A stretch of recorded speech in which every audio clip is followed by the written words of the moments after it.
Dans les jours précédant l'invasion russe de jeudi matin, des observateurs et des journalistes qui observent les médias sociaux russes ont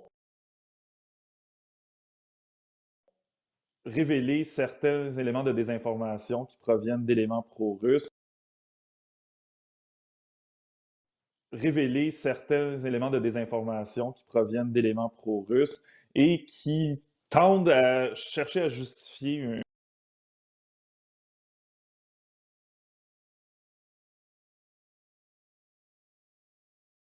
une invasion russe de l'Ukraine. Donc, je vous donne quelques exemples de choses qui ont circulé dans les réseaux sociaux russes. On commence avec cette vidéo-là qui a été diffusée le 21 février par les autorités de la République populaire de Donetsk, qui est une région de l'Ukraine contrôlée par des séparatistes pro-russes. On voit un homme qui semble avoir été amputé par un obus, selon eux, lancé par les forces ukrainiennes.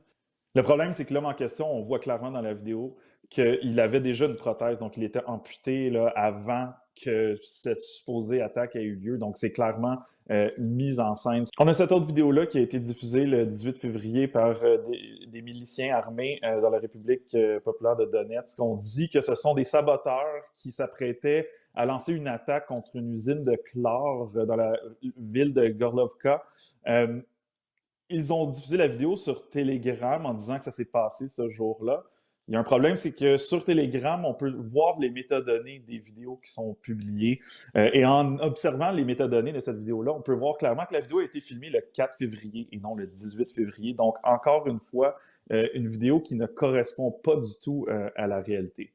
Et puis, il y a cette vidéo-là qui a été diffusée par certains médias russes, dont la première chaîne russe. On montre un char blindé qui appartiendrait aux forces ukrainiennes, qui a été détruite par les forces russes après avoir pénétré dans le territoire russe.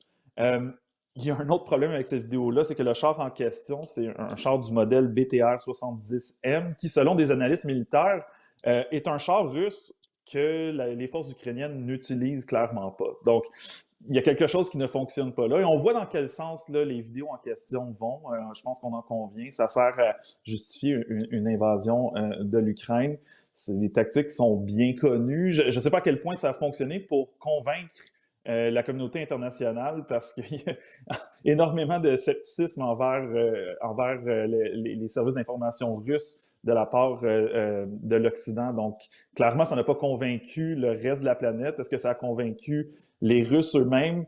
On le voit déjà au moment où on se parle, il y a des manifestations dans les rues, dans certaines villes en Russie pour dire non à la guerre. Donc, potentiellement que ça n'a pas fonctionné en Russie non plus.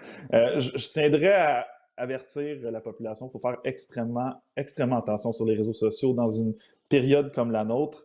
Il va y avoir des vidéos, il va y avoir des images qui vont circuler sur les réseaux sociaux. On va voir des explosions, des corps, des gens se tirer dessus, des avions chasseurs lancer des bombes, des choses comme ça. Il faut faire vraiment attention de ne pas rajouter à ce chaos-là en partageant des images ou des vidéos qui sont ou des informations qui sont non vérifiées.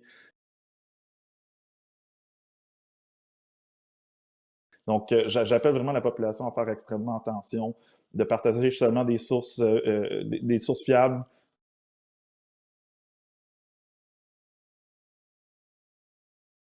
par rapport à ce conflit-là, parce qu'on ne s'en sortira pas en partageant n'importe quoi dans une situation qui est aussi volatile et dangereuse que